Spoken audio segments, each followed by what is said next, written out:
BFM Business, le grand journal de New York, Sabrina Quagliosi. Le grand journal de New York, on prend le pouls ce week-end du marché immobilier new-yorkais. Après 2 années très solides, comment se présente 2015? Il paraît que les prix à Brooklyn ont tellement grimpé ces derniers temps que certains quartiers de Manhattan sont plus abordables. On fait l'état des lieux dans quelques instants avec une spécialiste du secteur, Joëlle Laroche. On s'intéressera aussi avec elle à l'appétit des Français pour cet immobilier new-yorkais. Quand la tech s'invite dans le secteur financier, le mouvement des fintech n'en finit pas de prendre de l'ampleur. Ces startups qui révolutionnent l'industrie financière grâce aux technologies du numérique. Quelles sont les opportunités pour nos pépites françaises? On sera dans 30 minutes avec le CEO de PointCube Technologies. Enfin, notre chronique high-tech, Frédéric Montagnon, nous parlera cette semaine du dossier AOL Verizon et de Facebook qui s'allie à 9 médias à ne pas manquer en fin d'émission. Mais tout de suite, comme promis, coup de projecteur sur le marché immobilier de New York. Joëlle Laroche, bonjour. Bonjour Sabrina. Vous êtes agent immobilier, vous êtes indépendante, vous travaillez sous la houlette de l'agence new-yorkaise Douglas Elliman. Vous êtes spécialiste donc de ce marché new-yorkais. Brooklyn, plus cher que Manhattan? C'était oui. dans un article. Oui, c'était dans un article du New York Times il y a quelques jours. Alors je confirme, mais je vais apporter un peu de pondération. D'abord, je voudrais commencer par vous dire que je suis agent immobilier, que je suis dans une équipe que nous appelons The Team Laroche. C'est un peu difficile à prononcer pour les Français, mais je travaille avec ma fille Margot, avec mon fils Amaury et avec un 4e broker.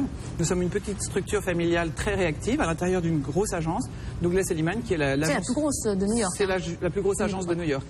Pour vous donner des chiffres qui vont être parlants et qui sont un peu à l'image des superlatifs qu'on utilise facilement ici, Douglas Elliman, c'était l'année dernière 1600 appartements vendus, 18 milliards de chiffre d'affaires, 79 bureaux, 5500 agents. Donc on profite de la structure énorme de cette agence, on bénéficie de tous ces services et en même temps on est une petite équipe familiale très réactive. Le marché immobilier, c'est passionnant, comme vous le savez certainement puisque vous habitez ici. L'article qui a un peu décrié la chronique du New York Times qui parlait de Brooklyn, effectivement, le marché immobilier a subi des soubresauts ces dernières années. Les prix sont à peu près remontés partout, mais à Brooklyn, ils ont dépassé les prix du pic qui était plutôt vers janvier 2008. Donc Brooklyn a vraiment pris son envol. C'est devenu une destination. C'est plus un endroit où on va par défaut. On va plus à Brooklyn pour faire une bonne affaire ou parce qu'on ne peut plus s'offrir un appartement à Manhattan. On va à Brooklyn parce qu'on choisit un lifestyle. On choisit le mode de vie. C'est quoi le lifestyle de Brooklyn? Le lifestyle de Brooklyn, c'est très près de la ville, mais en même temps, on est un petit peu. C'est pas vraiment la banlieue parce que c'est quand même très urbain, mais on est dans un endroit qui est tranquille. Le métro qui y va aussi. Donc, le métro, c'est très bien connecté. Ouais. On n'a pas besoin d'attendre le train comme quand on va en banlieue. On a des métros toutes les minutes. On est il y a des parcs, il y a des arbres, il y a des brownstones, des petites maisons un peu partout. Et donc c'est beaucoup plus charmant et moins stressant que d'habiter à Manhattan. Donc c'est une question de goût. Il y a un Américain sur 4 qui a un ancêtre qui est né à Brooklyn. D'accord, ouais, donc c'est un quartier là qui monte. C'est un quartier qui monte. J'imagine il y a des endroits qui sont un petit peu plus chers que d'autres aussi. Absolument. Les quartiers qui montent vraiment à Brooklyn sont par exemple Williamsburg. Ouais. Il n'y a pas si longtemps, les artistes un petit peu pauvres allaient habiter Williamsburg. Maintenant c'est un peu terminé, ils ont été obligés de bouger et d'aller vers Bushwick. Et ils ont été remplacés par des jeunes professionnels qui adorent habiter Williamsburg parce qu'il y a beaucoup d'activités pour les jeunes là-bas. Par exemple, il y a énormément de bars. Ouais, c'est important. C'est très important pour les jeunes. Et, Dumbo aussi est un quartier de Brooklyn qui a beaucoup monté. L'article du New York Times évitait d'être nuancé en cela qu'il disait qu'on pouvait trouver des quartiers moins chers à Manhattan, mais c'était quand même comparer d'excellents quartiers de Brooklyn avec de moins bons quartiers de Manhattan. D'accord, donc on parle de quoi comme quartier de Manhattan là, par exemple, on parlait de quartiers de Manhattan plutôt vers le nord, c'est-à-dire qu'on peut trouver des appartements moins chers qu'à Brooklyn si on va vers Inwood, Hudson Heights, Washington Heights, ou bien peut-être certains coins de East Village, mais ou alors si on est prêt à abandonner les services, on peut aussi trouver des appartements à Carnegie Hill, un petit peu dans le nord de Upper East Side, mais à qualité égale. Brooklyn reste quand même moins cher que Manhattan. D'accord. Alors justement, là, Manhattan, quels sont les quartiers qui attirent le plus, les plus chers, les moins chers les quartiers qui attirent le plus à Manhattan en ce moment, on pourrait dire, de toute façon, c'est toujours une question un peu personnelle de choisir un quartier. Mais les quartiers qui attirent le plus en ce moment, par exemple, on peut parler de Soho, on peut parler de Tribeca, qui sont des quartiers où autrefois il y avait des entrepôts en fonte qui ont été transformés en condominiums et qui ont été transformés en appartements avec des grandes hauteurs de plafond, d'immenses baies vitrées et des aménagements très luxueux. Donc ce sont des quartiers qui sont maintenant très appréciés, dans lesquels il y a de belles boutiques, de beaux restaurants. Dans Tribeca, il y a c'est là où il y a le quartier de New York dans lequel il y a le nombre de célébrités le plus important au square foot, au mètre carré. Il y a aussi à Tribeca des appartements modernes qui ont été construits avec des vues imprenables sur la Statue de la Liberté. C'est fantastique. Un autre quartier aussi qui est très prisé en ce moment, c'est Flatiron District. Donc Flatiron District, c'est son nom du Flatiron Building. Qui est à la croisée de la 5e avenue et de Broadway, dans lequel il y a par exemple le magnifique parc de Washington Square Park. Il y a Union Square, qui est un endroit qui est un nœud de communication. Il y a des métros qui vont dans tous les sens, on peut aller très facilement partout dans New York. Et il commence à y avoir de belles boutiques, des beaux hôtels qui se sont installés là-bas. Midtown aussi est un quartier qui commence à être apprécié. Autrefois, c'était un quartier de bureaux. Et en fait, comme le zoning, la loi administrative de la ville de New York permet de construire des immeubles sur des toutes petites surfaces, mais extrêmement hauts, on voit maintenant se construire énormément de nouvelles tours. Par exemple, le 432 Park Avenue qui fait dans les 420 mètres de hauteur. C'est incroyable. Ce sera d'ailleurs le plus haut immeuble résidentiel de Manhattan. Un autre immeuble qui fait un peu fureur en ce moment, c'est 157 sur la 57e rue. Un appartement, un penthouse s'est vendu. Un penthouse s'est vendu au mois de décembre, 100 millions de dollars. Donc ce sont des appartements qui sont pas à la portée de tout le monde, qui sont vraiment qui représentent une petite portion du marché. Est-ce que ça fait bouger le marché là justement quand on voit les 100 millions de dollars, ça fait monter les prix en général ou ça? Oui, bien sûr, ça fait monter les appartements qui sont à 95 millions, mais ça fait pas monter l'essentiel du marché. Ça représentait au trimestre dernier 12% du marché, donc un peu dans les 10% environ, disons. Donc il y a 90% du marché qui n'est pas tellement influencé par les prix de ces appartements-là. Un autre quartier qui monte en ce moment, c'est Chelsea. West Village. Donc Chelsea, il y avait aussi des entrepôts. Il y a Chelsea Market, qui est une ancienne usine de fabrication de biscuits Oreo, qui a été transformée en un centre commercial très très chic. Et il y a Chelsea Piers, qui est un complexe sportif au bord de la rivière, qui est magnifique, dans lequel on peut même pratiquer le golf et jeter ses balles dans la rivière. En gros, sur Manhattan, là, vous êtes en train de nous décrire tout Manhattan. Non, pas du tout. Quels sont les quartiers à éviter alors? Non, mais par exemple, je vous ai pas parlé de Upper East Side, je vous ai pas parlé de Upper West Side, je vous ai pas parlé de Battery Park City. Je vous ai pas non, il y a beaucoup de quartiers dont je vous ai pas. Wall Street. Il y a beaucoup de quartiers dont je vous ai pas parlé. Donc, et sinon, pour Brooklyn, ça sera plutôt Dumbo, Williamsburg. Quel genre de bâtiment là? On cherche plutôt du brownstone, des tours, ou qu'est-ce qui est le plus recherché là en ce moment? Alors ça dépend par qui. Les étrangers, les internationaux extrêmement riches, comme par exemple certains Brésiliens, certains Russes, certains Indiens, certains Chinois, et puis maintenant ça baisse un petit peu, mais préfèrent des immeubles modernes, tout neufs, qu'ils achètent sur plan, parfois par un simple coup de téléphone.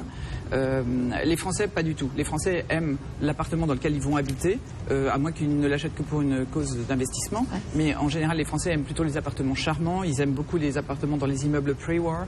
Ils aiment beaucoup les brownstones. Ils aiment beaucoup les quartiers qui rappellent un petit peu l'Europe. Ou bien les vues mythiques, les vues extraordinaires sur Manhattan. Donc, ils sont très intéressés par des appartements dans des étages élevés avec des vues magnifiques. Mais comme on doit, quand on est français, rester dans des prix raisonnables, ce ne sont pas ce genre d'immeubles, c'est pas les new development. On reviendra de toute façon sur les Français, les Français en deuxième partie. Si on revient justement là, vous parliez des prix là, quelle est la moyenne si on regarde par exemple pour un one bedroom ici à New York? Alors c'est une question qui est il est très difficile de répondre à cette question qui est très intéressante au demeurant, mais si on achète un petit one bedroom dans un quartier comme Inwood qui est tout à l'extrême nord de Manhattan, on peut en trouver un dans les 500 000 $. Si on en achète un dans un des immeubles de la 57e rue New Development, il va coûter 4 ou 5 millions de $. Donc en fait, il n'y a pas vraiment les extrêmes sont énormes. Le prix médian pour un one bedroom, je dirais 1 million. On peut trouver moins cher, mais après ça dépend de la qualité que vous souhaitez. Et les Français en général sont assez exigeants. One bedroom, oui, c'est vrai. C'est à la française, un 2 pièces. Un 2 pièces, voilà. Un 2 pièces, faut préciser. Alors si on regarde, 2 pièces, 1 million de $. Ouais. Dans les bons quartiers, un bel appartement. D'accord. Oh, ça va. C'est pas trop mal. Si on regarde au niveau maintenant de comment ça se passe depuis le début de l'année, là, c'est vrai qu'on a vu quand même, depuis un petit moment quand même, ces prix grimper. Là, vous le sentez comment? Alors, si on regarde un petit peu au niveau de l'économie, on a eu les chiffres du PIB, on a senti quand même un petit coup de froid sur ce premier trimestre. Au niveau de l'immobilier, ça se passe comment? L'immobilier à Manhattan, je vais faire un petit rappel historique pour arriver à comprendre où on en est aujourd'hui. On a toujours eu la fameuse crise qui est arrivée en septembre 2008 quand la banque Lehman s'est cassée la figure. Les prix avaient à peu près triplé, entre doublé et triplé juste avant l'effondrement de la banque Lehman. Dans les années qui ont suivi, il y a eu extrêmement peu de transactions. Les prix ont peu baissé, ils ont baissé au maximum de 30% au plus bas de la courbe. Ils ont remonté depuis. À Manhattan, on est encore à peu près à 5% en dessous du pic qui était vers janvier 2008. À Brooklyn, on est au-dessus. Pendant quelques années, il n'y a pas eu de transactions. Les banques ont suivi les promoteurs immobiliers puisqu'il y avait énormément de construction, de nouvelles promotions. Les promoteurs n'ont pas été obligés de jeter sur le marché des milliers d'appartements, ce qui aurait fait chuter complètement les prix. Ils n'ont pas été obligés de faire ça puisqu'ils étaient soutenus par les banques. Tous les gens qui voulaient bouger se sont retenus de bouger parce qu'on a eu aussi la crainte du fiscal cliff. À un moment, Obama parlait d'augmenter le plafond de la dette et d'augmenter les impôts. Le Congrès n'était pas d'accord et tout le monde ici pensait que le ciel allait nous tomber sur la tête. Oui, c'était en décembre 2012. Donc quand en fait le gouvernement fédéral et le Congrès ont réussi à trouver un accord, tout le monde a été rassuré et à partir du début 2013, ça a été la frénésie des achats.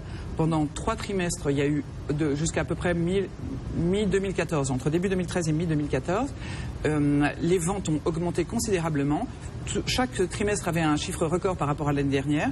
Puis là, on observe depuis 3 trimestres consécutifs depuis mi-2014 jusqu'au premier trimestre 2015. Et c'est pas à vous que je vais apprendre qu'en journalisme 101, quand on a 3 trimestres consécutifs, cela constitue un trend, une tendance. Donc là, les prix se sont stabilisés, les ventes se sont stabilisées et en fait, est-ce que ça veut dire que le marché décroche, que le marché se casse la figure? Absolument pas. Ça veut dire simplement qu'on a, comment dire, toute la demande excédentaire est passée et maintenant on est dans des chiffres normaux. On est dans un système, enfin dans un marché de base qui ne tient plus compte de ce qui s'est passé autrefois. Donc actuellement on est dans un marché de base et qui pourtant est de l'ordre de 20% au-dessus des normes historiques des 10-15 dernières années. Et puis là le printemps en général c'est une période qui est assez active là. Oui, parce qu'en général c'est assez surprenant mais les gens achètent des appartements comme ils vont aux champignons dès que le soleil arrive et qu'il commence à faire beau. C'est la saison des achats des appartements, exactement. Et puis il va se passer quelque chose cette année, hein, très probablement. Alors on ne sait pas encore mais il paraît qu'on va avoir des taux qui vont remonter. Alors c'est une bonne chose. C'est une bonne chose parce qu'on va se dépêcher là, mais du coup ça veut dire quoi pour la suite? C'est une très bonne chose parce qu'actuellement les taux sont très bas, mais personne ne peut obtenir c'est très difficile d'obtenir un emprunt. Donc il est probable que les taux vont augmenter, mais ils ne vont pas augmenter considérablement. Ils vont augmenter peut-être de 1%, 1,5%, quelque chose comme ça dans l'année ou 2 années. On nous promet Janet Yellen, on l'espère. Oui, voilà. Et donc a priori, ça sera une bonne chose pour l'accession à la propriété. Actuellement, il n'y a pas de primo-accédant. C'est pour ça que le marché de la location augmente beaucoup. Les gens qui n'ont pas un budget important et qui n'ont pas déjà financé leur appartement et peuvent le revendre et utiliser les sommes de la revente pour acheter autre chose, ne peuvent pas emprunter. C'est très difficile d'arriver à emprunter quand on est primo-accédant. Si les taux augmentent, les conditions seront moins drastiques et il sera plus facile d'arriver à... c'est une bonne chose là, c'est une très bonne chose. C'est une très bonne chose pour les acheteurs, c'est une très bonne chose pour les vendeurs. Donc pour l'immobilier, ça veut dire que les prix vont encore remonter. C'est-à-dire que si les prix sont bas mais que personne ne peut acheter... Bon, au niveau justement de l'offre, là, on a beaucoup de... L'inventaire est toujours très bas. Quand on se promène dans Manhattan... Pourtant, on voit pas mal de sites de construction, là, ça construit pas mal à droite à gauche. Bon, tout à fait. Pas encore fait, mais... Tout à fait. Quand on se promène dans Manhattan, on a une impression un peu illusoire de énormément d'appartements qui vont arriver sur le marché avec toutes ces nouvelles constructions. La réalité est toute différente. Ces nouvelles constructions c'est un autre marché. Ce sont que des appartements extrêmement chers. Le prix du square foot, entre 3 000 et 10 000 du square foot. Des appartements jusqu'à 100 millions de dollars. Enfin, ce sont des prix qui correspondent pas vraiment au marché normal. Donc, le 90% du marché, l'inventaire n'a pas augmenté. Donc, il y a très peu de choses à vendre et il y a beaucoup d'acheteurs. Il y a beaucoup d'acheteurs là aujourd'hui. Qui achètent justement là, les Américains Beaucoup d'Américains, bien sûr, essentiellement. Et puis des investisseurs un peu du monde entier. Puisque New York est un peu une valeur refuge. Quand l'économie se casse la gueule dans votre pays, vous cherchez un endroit où investir votre monnaie, dans un endroit où le risque est moindre. Et New York est un des endroits où on peut faire ça. C'est un bel investissement. C'est un investissement sûr si on ne veut pas investir à court terme. Parce que personne ne sait comment va évoluer l'économie dans les 2-3 années à venir. En revanche, si on est prêt à garder cet investissement pendant plus de 3 à 5 ans, on est sûr qu'on va arriver à faire un profit. Bon, Joël, vous restez avec nous. On va justement s'intéresser aux Français. Est-ce qu'ils ont de l'appétit pour ce marché immobilier? On revient dans quelques minutes. Restez avec nous.